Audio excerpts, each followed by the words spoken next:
আজ বানাবো আপ্পাম। এর জন্য আমি এখানে সুজি নিয়েছি, ওর মধ্যে অল্প লবণ দিলাম এবং টক দইটাকে ফেটিয়ে রেখেছি। ওই টক দইটা দিয়ে আস্তে আস্তে মাখিয়ে নেব।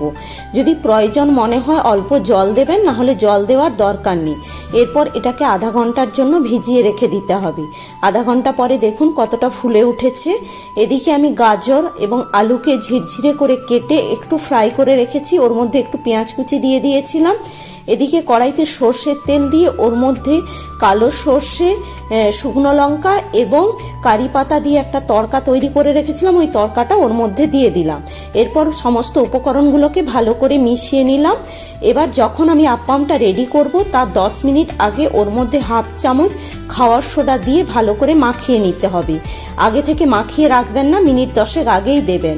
এদিকে আপ্পাম মেকারের মধ্যে অয়েল ব্রাশ করে ওর মধ্যে অল্প অল্প করে উপকরণটা দিয়ে একটা ঢাকা লাগিয়ে দেব। মিনিট 5-7 পরে ঢাকনাটা খুলে যখন দেখবো এইভাবে আপ্পামটা ফুলে উঠেছে, তখন উল্টো পিঠটা এইভাবে আস্তে আস্তে করে উল্টিয়ে দিতে হবে। আবার ঢাকা দিয়ে দেব। আবার মিনিট 5-7 পরেই দেখা যাবে যে আপ্পামটা আমার সুন্দরভাবে রেডি হয়ে গেছে। বাচ্চাদের টিফিনে বা বড়দের সবারই খেতে ভীষণ ভালো লাগে এই আপ্পাম।